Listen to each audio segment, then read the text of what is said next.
Hi, எல்லோருக்கும் வணக்கம். Welcome to உங்கள் நான் கமல்ஹாசன். ஸோ அந்த வீடியோவில் நம்ம கமல் சார் பற்றின ஒரு புதிய தகவல் தான் டிஸ்கஸ் பண்ண போகிறோம். ஸோ வீடியோக்குள்ள போகிறதுக்கு முன்னாடி நம்ம சேனலுக்கு நீங்கள் புதுசாக இருந்தீங்க அப்படின்னா கண்டிப்பாக சப்ஸ்கிரைப் பண்ணிக்கோங்க. வீடியோ மறக்காமல் ஒரு லைக் பண்ணிக்கோங்க. இப்போ நம்ம வீடியோக்குள்ளே கண்டிப்பாக போகலாம். ஸோ இன்றைக்கி நம்ம பார்க்க போகிற டாபிக் வந்து பார்த்தீங்க அப்படின்னா பயங்கரமான கமல் சாரோடைய அப்டேட்ஸ்லாம் வந்திருக்கு. ஸோ தக் லைஃப் பற்றியும் சரி, அரசியலும் சரி, இன்றைக்கி ஒரு பிடி கண்டிப்பாக வந்து பிடிக்கலாம் அப்படிங்கிறது தான். ஸோ முதல்ல வந்து பார்த்தீங்கன்னா கமல் சாருக்கு 49 கோடி ரூபா கடன் இருக்குது அப்படின்றத அந்த வேட்புமனு தாக்கல் அப்போ மாநிலங்களவை எம்பி அந்த டைமில் வந்து கமல் சார் சப்மிட் பண்ணியிருந்தார். அதில் நிறைய விஷயங்கள் வந்து பார்த்தீங்கன்னா நமக்கு வந்து வெளிவந்தது. ஒன்று, கமல் சார் வந்து ரொம்ப வெளிப்படையாக அவருடைய இதை வந்து சப்மிட் பண்ணது ஒன்று.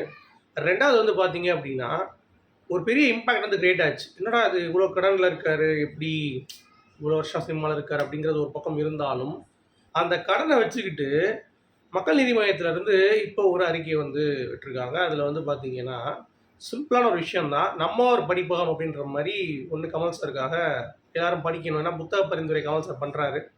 அவர் பரிந்துரைக்கப்பட்ட புத்தகங்கள், அப்புறம் ஏதாவது ஒரு நல்ல புத்தகங்களை வந்து வைத்து ஒரு படிப்பகம் மாதிரி பிளான் பண்ணி கிராமப்புறங்களில் வசதி இல்லாதவர்கள் வந்து உபயோகப்படுத்திக்கிட்டோம் அப்படின்ற மாதிரி ஒன்று கட்டினாங்க. ஸோ இதை நிப்பாட்டுறாங்க, இதோட அதிகமாக கட்டுக்கன்னொடனே அந்த சைடு கட்டினவங்க இருக்காங்கல்ல, அவங்க வந்து பார்த்தீங்கன்னா இல்லை ஒன்று தான் சார் கட்டியிருக்கோம், இது எப்படி போகுதுன்னு தெரியாது சார், அதை பார்த்துட்டு வேணால் நாங்கள் முடிவு பண்ணிக்கிறோம், இப்போதைக்கு இது ஒன்று தானோடனே சரி நீங்கள் நிப்பாட்டாதீங்க, பட் இப்போ ஒன்று கட்டிட்டீங்கல்ல, நான் உங்களுக்கு ஒன்று காசு தரேன் அப்படின்னு சொல்லிட்டு அந்த கடனில் கூட அவர் வந்து பார்த்தீங்கன்னா காசை கொடுத்து இந்த நம்ம ஒரு படிப்பகம் 2 இடங்களில் வந்து பார்த்தீங்கன்னா கட்டப்பட்டிருக்கு. இது வந்து கமலஹாசன் அவர்களுடைய நற்பணி இயக்கம் யூஎஸ்ல இருக்கிற அவங்க சேர்ந்து தான் அதை பண்ணாங்க. அதை முன்னெடுத்து பண்ணி கமல் சாருக்கு எதுவுமே கேட்க மாட்டாராம். வாரத்தில் என்ன அப்டேட் நடக்குது அப்படின்ற ஒரு ஃபோட்டோஸ் மட்டும் அவருக்கு வந்து அனுப்பணும், மற்றபடி ஓகே அப்படின்ற மாதிரி சொன்னாராம். ஸோ எவ்வளோ கஷ்டத்தில் இருந்தாலும் மக்களுக்கு தேவையானதை கொடுக்கணும், படிப்பு நின்றக்கூடாது அப்படின்றத ரொம்ப டீட்டெயிலாக வந்து பார்த்தீங்க அப்படின்னா எக்ஸிக்யூட் பண்ணி கமல் சார் அவர்கள் இவ்வளவு தூரம் வந்து ஒரு ரெகனைஸ் பண்ணது மக்களை அப்படிங்கிறது நம்மளால் பார்க்க முடியுது. ஆனால் மக்கள் மட்டும்தான் ரெகனைஸ் பண்ண முடியல. கமல் சார் வந்து நேர்மையானவர் அப்படின்ற மாதிரிலாம் வந்து என்ன கூவுனாலும் முடியாது அப்படின்ற மாதிரி சொல்லி டிஎம்கேன்னு போட்டுட்ருக்கீங்க. இன்னும் எத்தனை பேர் வந்தாலும் இதே தான், திருந்த மாட்டீங்க. அதனால் அவர் கொஞ்சம் ஸ்மார்ட்டாக வந்துட்டு உங்களுக்கு தான் இனிமேல் செய்யணும் அப்படின்ற மாதிரி, நான் வந்து எப்படினாலும் செஞ்சுக்கிறேன், மக்களுக்கு நல்லது தானே செய்யணும், நான் செஞ்சுக்கிறேன், ஒரு பொறுப்பும் என்கிட்ட இருக்கட்டும் அப்படின்ற மாதிரி இந்த ஒரு முடிவு எடுத்துட்டேன். ஏன்னா மக்கள் வந்து அவரை அங்கீகரிக்க போவதில்லை, சரியா? ஸோ அந்த ஒரு பேட்டர்னில் இவர் வந்து இதை செஞ்சுருக்கார் அப்படிங்கிறது தான். ஸோ இன்றைக்கி அதற்கான ஒரு சரித்திர நாள் அப்படின்னு சொல்லலாம். என்ன அப்படின்னு பார்த்தீங்கன்னா மாநிலங்களவை எம்பி கமல் சார் அவர்கள் நம்ம வாங்கிட்டாங்க. இன்றைக்கி சர்டிஃபிகேட் எல்லாம் வந்து கொடுத்துருக்காங்க. ப்ளஸ் அவர் மட்டும் இல்லாமல் திமுகவால் தேர்ந்தெடுக்கப்பட்ட இன்னும் 3 சேர்ந்து இன்றைக்கி அறிவாலயம் வந்துட்டு முக ஸ்டாலின் அவர்கள் கையால் வந்து பார்த்திங்கன்னா அதை பெற்றுக்கொண்டார்கள். துணை முதல்வர் ஸ்டாலின் அவர்கள் கையெழுத்திடும் பொழுது கூட இருந்தார் அப்படிங்கிறது பார்க்க முடியுது. ஸோ ஒரே ஒரு விஷயம்தான், கமல் சார் டிஎம்கேவை எதிர்த்து அரசியல் பண்ணார், பட் மக்கள் அதை புரிந்து கொள்ளவில்லை. ஸோ மக்கள் நல்லது பண்ணணும்னு நினச்சி நிறைய விஷயங்கள் பண்ணார், அது எதுவுமே வந்து கண்ணுக்கு தெரியல. இப்போ வந்து பார்த்திங்கன்னா வேறு வழி இல்லாமல் என்ன பண்ண முடியும், அட்லீஸ்ட் நம்ம ஆட்சியில் ஏதாவது ஒரு பொறுப்பில் அமர்ந்து ஏதாவது மக்களுக்கு பண்ண முடியுமா? ஏன்னா எதுவுமே பண்ணாமல் நான் இவ்வளோ பண்ணியிருக்கேன் அப்படிங்கிறது பார்க்க முடியுது. ரசிகர்களை நல்வழிப்படுத்தி ரசிகர் மன்றத்துக்கு பதிலாக நற்பணி மன்றங்கள் கிரியேட் பண்ணி முதல் விதை போட்டதும் கமல் சார் தான் அப்படிங்கிறதை நீங்கள் புரிந்து கொண்டு, எவ்வளோ பெரிய நல்ல மனுஷங்க, ஒரு சினிமாக்காரன் அப்படின்னு சொல்லி நீங்கள் அடையாளப்படுத்தாமல் மக்கள் மீடியா எவ்வளோ வந்து அவரை கொண்டாடி இருக்கணும். பட் இப்போ அவருடைய நிலைமை பார்த்தீங்களா? ஸோ இதற்கு காரணம் கமல் சார் வந்து இப்படி ஒரு காசுக்காக போயிட்டாரே, டிஎம்கே ஒரு சீட்டுக்காக போயிட்டாரே அப்படின்ற மாதிரி நீங்கள் புலம்புறதை விட்டுட்டு நீங்கள் காசு வாங்கிட்டு ஓட்டு போடுறத மாற்றினீங்க அப்படின்னா கொஞ்சம் நல்லாயிருக்கும். அதே நீங்கள் சிந்திங்கள். இது கமலஹாசன் அவர்களுக்கு விழுந்த செருப்படி கிடையாது, மக்களாகிய நமக்கு விழுந்த செருப்படி அப்படின்றதை இப்போ தெரியாது, போக தான் அவங்களுக்கு தெரியும் அப்படிங்கிறதை நான் வந்து இங்கே தெளிவாக ஒரு பாயிண்ட் ஷேர் பண்ணணும்னு சொல்லி பண்ணிட்டேன். ஓகே, ஏன்னா 49 கோடி கடனை வச்சுக்கிட்டு ஒரு மனுஷன் மக்களுக்கு இப்படி பண்ணணும் அப்படின்ற எந்த ஒரு தலையெழுத்தும் கிடையாது. அதை கமல் சார் பண்ணுறார். அதனால தான் அவர் ஆண்டவராக பல இதயங்களில் குடியிருக்கிறார் அப்படின்றதுல எந்த ஒரு மாற்று கருத்தும் இல்லை. ஓகே, அடுத்து வேற லெவலில் மன்சூர் அலிகான் தக் லைஃபோட ரிவ்யூ வந்து பண்ணியிருக்காரு. படம் பார்த்தேன், செம்மையா இருந்தது. அதெல்லாம் ஓகே. பட் இந்த படம் ஹிட் ஆகிருக்கிறதுக்கு ஒரு முக்கியமான காரணம் முத்தமலை சாங். அத பாட்ட போட்டிருந்தாங்க அப்படின்னா, வேற மாரி ஒரு ரீச் வந்திருக்கும். மிஸ் பண்ணிட்டாங்க அப்படின்ற மாரி இன்னைக்கு அவர் வந்து ஒரு இதில பேசியிருந்தாரு. அது எனக்கு கூட ஒரு வேல்யூவலா பட்டுச்சு. ஏன்னா முத்தமலை பாட்டுன்னு சொல்லி தான் நெறைய பேர் வந்தாங்க உள்ள. பட் அது இல்லங்கிறப்ப நெறைய பேர் வந்து ஏமாற்றம் அடைந்தார்கள். அந்த ஒரு லிஸ்ட்ல வந்து பார்த்தீங்கன்னா, மன்சூர் அலிகான் அதை வந்து ஹைலைட் பண்ணி காட்டுனது அப்படிங்கிறது எல்லாராலும் கொண்டாடப்படுகிறது. அது மட்டும் இல்லாம விண்வெளி நாயகா பாட்டும் வந்து சம்மந்தமே இல்லாம கிளைமாக்ஸ்ல அந்த கண்ணாடி போடும்பொழுது எதுக்கு? அதற்கு வந்து பார்த்தீங்க அப்படின்னா, ஒரு மோட்டிவேஷன் சாங் தானே. விண்வெளி நாயகா எழுந்து வா, இது வா, அப்படி வா, அப்படி வான்றீங்க. ஸோ அப்படிப்பட்ட ஒரு சாங்க கமல் சார் வந்து அந்த பனி சரிவுகளில் சிக்கி, அங்கேருந்து மீண்டு வரும் பொழுது, அந்த 2 வருஷம் கஷ்டப்பட்டது, அத வந்து அவருக்கு சொல்லிக் குடுக்குற அந்த கலைகள் சொல்லிக் குடுக்குறது, அவர் அதுலேருந்து மீண்டு வந்து, அவர் அந்த கலைகளை கத்துக்கிட்டு, விண்வெளி நாயகனாக மீண்டு வருகிறார் அப்படின்ற மாரி அங்க போட்டிருந்தீங்க அப்படின்னா, தாறுமாறா இருக்கும். இத வந்து ஒரு பையன் பண்ணியிருக்கான். கமல் சாரோடைய ஒரு அபிமானி. அவருடைய பேர் வந்து டக்குன்னு ஞாபகம் இல்ல. ட்விட்டர்ல வந்து நான் பார்த்தேன் அவருடைய வீடியோ. ரொம்ப அருமையா இருந்தது. ஏஐல விண்வெளி நாயகா சாங்க போட்டு, கமல் சார் அந்த பனிக்கட்டுலேருந்து சறுக்கிட்டு போவார். அதுலேருந்து அவர் அப்படியே அவருடைய கற்பனையில ஏஐல வந்து பார்த்தீங்க அப்படின்னா, இன்னும் வந்து அந்த ஃபுட்டேஜ் எடுத்தே ஏஐல எடுத்தாங்கல்ல, அந்த ஃபுட்டேஜ் எடுத்தே கட் பண்ணி, அதையும் மிக்ஸ் பண்ணி, இந்த ஒரிஜினல் ஃபுட்டேஜும் மிக்ஸ் பண்ணி போட்டாங்கன்னா, இன்னும் சூப்பரா இருக்கும். மணிரத்னம் அவர்கள் அத ரொம்ப காஸ்ட்லி மிஸ் பண்ணிட்டாரு. ஏன்னா, இப்போ மக்கள் வந்து அப்படிதான் விரும்புறாங்க. ஒரு பேக்ரவுண்ட் வேணும், ஒரு ரெட்ரோ சாங் வேணும். அந்த மாரி சினிமாக்குள்ள போயிட்டாங்க. நார்மலா ஃபிலிம் மேக்கிங் அப்படிங்கிறதெல்லாம் வந்து அதெல்லாம் பழசாயிடுச்சு இப்போ. இப்ப சும்மா வர்றப்பயே ஒரு ஓப்பனிங் சாங்ல ஒருத்தன் வரணும். ஒரு ரெட்ரோ சாங் ஒண்ணு போடணும். எல்லாத்துக்கும் ஒரு பிஜிஎம் இருக்கணும். ஒரு கிளாஸா இருக்கணும். நாங்க எதுக்கு படம் பார்க்கணும்? அப்படின்ற அந்த ஒரு ரேஞ்சுக்கு இப்ப இருக்கிற சினிமா வந்து மாறிட்டு இருக்கிறதுனால, மணிரத்னம் அவர்கள் இந்த மாரியான சில விஷயங்கள் கான்சன்ட்ரேட் பண்ணியிருக்கலாம் அப்படின்ற மாரி எனக்கு தோணுச்சு. ஏன்னா, அது ரொம்ப அற்புதமா இருந்தது அந்த பையன் பண்ணது. அது பேர் தான் எனக்கு டக்குன்னு தெரியல. அவர் பேர் நான் மேபி இந்த வீடியோ கீழ கமெண்ட்ல பின் பண்றேன். அத பார்த்துட்டு வேணா ஓகே. அத போய் பாருங்க. நான் என்னுடைய ஐடியிலேருந்து அவர கேட்டிருந்தேன். இந்த மாரி எங்களுக்கு பண்ண முடியுமாப்பா? சூப்பரா பண்ணியிருக்கீங்க அப்படின்ற மாரி. இன்னும் ரிப்ளை வரல. நான் வந்தாலும் சொல்றேன். நல்ல ஒர்க்கு. தரமான கமல் சாருக்கு சூப்பரா வந்து பண்ணியிருக்கேன் அப்படிங்கிறது பார்க்க முடியுது. So hats off that creator. அடுத்து கேஎஸ் 237 ஹீரோயின் கிடையாது. சரியா? Full action sequence, Anbariv. இப்ப ஆரம்பிக்கிறதுல ஏன் டிலே அப்படிங்கிறது தான் தக் லைஃபோடைய ரிசல்ட் தான்.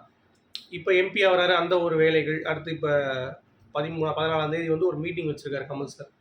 மக்கள் நீதி மையத்துல. அதையும் முடிச்சுட்டு, நெக்ஸ்ட் அதுக்கடுத்து தான் ப்ராசஸ். நீங்க பார்த்துருப்பீங்க ஆர்கேஎஃப்ஐல அந்த கவர் பிக் வந்து மாத்திட்டாங்க. ஸோ கமல் சார் அடுத்த முடிவு வந்து பார்த்தீங்கன்னா எடுக்க போறார் அப்படிங்கிறது கூடிய விரைவில் தெரியும். இது வந்து இப்படி இருக்க போது, அப்படி இருக்க போதெல்லாம் தாண்டி ஃப்ரெஷ் டைரக்டர் கமல் சார் தான் ஃபுல் ஸ்கிரிப்ட். ஸோ ஃபுல் சுதந்திரம் கமல் சாருக்கு இருக்குங்கிறத நம்ம நம்பலாம். இப்போ அவருக்கு புரிஞ்சிருக்கும். கமர்ஷியலாக நம்ம வந்து இல்லாமல் கமலஹாசன் அப்படின்ற அந்த பிராண்ட் எப்பயுமே கமர்ஷியல் இல்லை. கமர்ஷியல் அப்படிங்கிறப்ப அதெல்லாம் வந்து தேவையில்லை. மக்கள் அவர் வந்து கமர்ஷியலாக பார்க்குறதுக்கு 1000 பேர் இருக்கான். சரியா? இப்போ இருக்கிற வந்து சிவகார்த்திகேயன்லேருந்து ரஜினி வரைக்கும் எல்லாருமே வந்து கமர்ஷியல் தான் பண்ணிட்டு இருக்கானுங்க. ஸோ நம்ம அதை போய் இது பண்ணணும் அவசியமே கிடையாது. அதற்கு 1000 பேர் இருக்கான். ஆனால் கலையை முழுவதுமாக வாழ வைக்க கமல் அப்படின்ற ஒருத்தர் மட்டும்தான் இருக்கார். ஸோ அந்த கமலஹாசன் எங்களுக்கு வேண்டும் அப்படிங்கிறது எந்த ஒரு மாற்று கருத்தும் இல்லை. ஸோ வின்டேஜ் கமல் கேஎஸ் 237 மறுபடியும் வருவார் அப்படின்ற ஒரு பெரிய நம்பிக்கை எனக்கு இருக்குது. ஏமாத்தாரு ஆண்டவரே அப்படிங்கிறது தான் என்னை பொறுத்த வரைக்கும் நான் சொல்லணும்னு நினைக்கிறேன். ஸோ நீங்கள் எப்படி பார்க்குறீங்க அப்படிங்கிறத சொல்லுங்கள். அடுத்து ஐமேக்ஸ் என்னோட கடைசிங்க தக் லைஃப். ஐமேக்ஸில் விஷுவல் பண்ணல அப்படின்னா இன்றைக்கி இன்னும் ஒரு ஷோ இருக்குது, night show.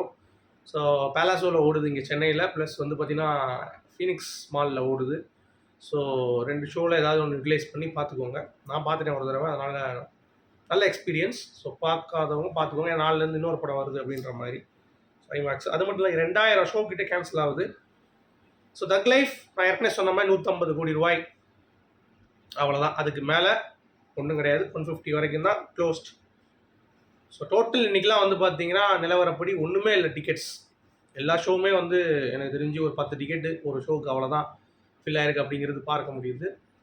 So that's all தக் லைஃப். ஸோ அடுத்து கான்சன்ட்ரேட் பண்ணிடலாம் அப்படிங்கிறது தான் நம்மளுடைய பாயிண்ட் ஆஃப் வியூ. ஓகே. அடுத்து கமல் சார் வந்து பார்த்தீங்கன்னா இந்த ஆடியோ லான்ச்சில் ஒரு கிளாஸ் போட்டிருப்பார், சன் கிளாஸ். அது வந்து 40,000 ரூபா அப்படின்ற மாதிரி ஒரு ஆர்டிக்கலில் படித்தேன்.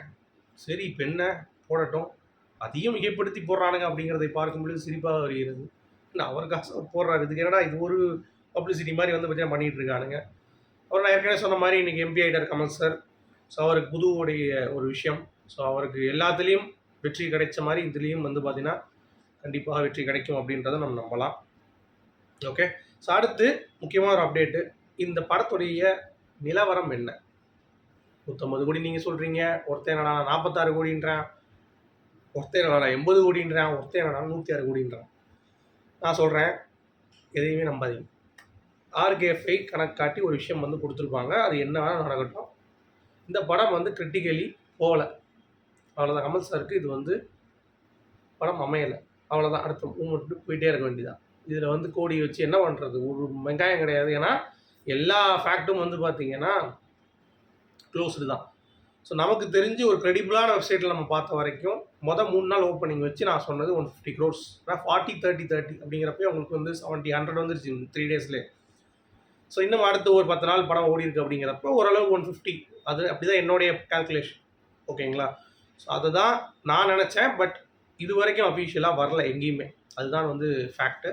ஆர்கேஎஃப்ஐலேருந்து வந்தால் மட்டும்தான் நம்ம வந்து சொல்ல முடியும். அது வரைக்கும் எல்லாமே ஒரு கற்பனை தான். அடுத்து தீபா எழுத்தாளர் அவர்கள் இந்த படம் ஏன் ஒர்க் அவுட் ஆகலை அப்படிங்கிறதுக்கு ஒரு க்ளீனாக ஒரு எக்ஸ்ப்ளனேஷன் கொடுத்துருக்காங்க. என்ன அப்படின்னா, படம் வந்து நிறைய ஃபுட்டேஜ் எடுத்திருக்காங்க. ஸோ அங்கங்கே கத்திரி வச்சு கட் பண்ணதுனால அந்த சீனோடைய வேல்யூ அண்ட் டெப்த் வந்து பார்த்திங்கன்னா ஜம்ப் ஆகிற மாதிரி இருக்குது அப்படின்ற மாதிரி சொல்லியிருக்காங்க. இது நான் ஒரு சில இடங்களில் ஃபீல் பண்ணேன். பட் அவங்க இதில் நான் வந்து 50% வந்து நான் ஒத்துக்கிறேன். பட் இவங்க சொல்கிற மாதிரி எனக்கு அவ்வளோ தெரில இம்பேக்ட். உங்களுக்கு எதாவது தெரிஞ்சிச்சுன்னா அப்படிங்கிறத கண்டிப்பாக சொல்லுங்கள். அடுத்து ரொம்ப முக்கியமான ஒரு அப்டேட் வந்து பார்த்திங்கன்னா, எழுத்தாளர் ஜெயமோகன் அவர்கள் இந்த படத்தை பார்க்கும் பொழுது நீங்கள் கூர்மையாக கவனிக்கணும், கொஞ்சம் கவனம் செதறினாலும் கூட இந்த படம் உங்களுக்கு பிடிக்காது அப்படின்றார். எனக்கும் அப்படி தான் தோணுச்சு. நான் ஃபஸ்ட் டைம் நான் பார்க்கும்பொழுது ஒரு ஆடியோ எதுவுமே இல்லாமல் எனக்கு அப்போயே டவுட்டு, என்னடா இது ஆடியோ இல்லை ஒழுங்கா. தேவி தேட்டரில் பார்த்தேன், ஆடியோ ரொம்ப மொக்க. ஆனால் எனக்கு ஐமேக்ஸில் நான் 2வது தடவை பார்க்கும் பொழுது எனக்கு ஒரு ஃபீல் இருந்தது. ஓகே, நல்ல ஒரு ஃபீல் இருக்குது. படத்தையும் கூர்ந்து கவனித்தேன். நிறைய விஷயங்கள் எனக்கு வந்து ஒரு லேயராக வந்துச்சு. 3rd டைம் பார்க்கும் பொழுது இன்னும் வந்து எனக்கு ஒரு விஷயம் வந்து வந்தது. ஸோ அந்த மாதிரி எழுத்தாளர் ஜெயமோகன் அவர்கள் சொன்னதை நான் வந்து உடன்படுகிறேன். அடுத்து விக்ரம் 3 எப்போ தான்ப்பா வரப்போகுது? லோகேஷ் அவர்கள் கைதி 2ன்றாரு. அப்புறம் அமீர் கானை வச்சு ஒரு படம் பண்ணுறதா வந்து சொல்லியிருக்காங்க. கூலி வேறு இப்போ ரிலீஸ்க்கு ரெடியாக இருக்குது. என்ன தான் ஆக போகுது, என்ன பிளான் பண்ணுறாங்க? இந்த கமல் சாருக்கு ஏஜ் ஆகிட்டுருக்கு, 2028 வரைக்கும் கொண்டு போகிறாங்க அப்படின்னா இன்னும் வந்து ஒரு 3 வருடங்கள் ஆகும். அப்படிங்கிறப்ப வயசாகும், என்ன பண்ணலாம் அப்படின்ற மாதிரி பல டிஸ்கஷன் கமல் சாருடைய த்ரெட்டில் வந்து போயிட்டு இருந்துச்சு. நான் பார்த்தேன் அதை.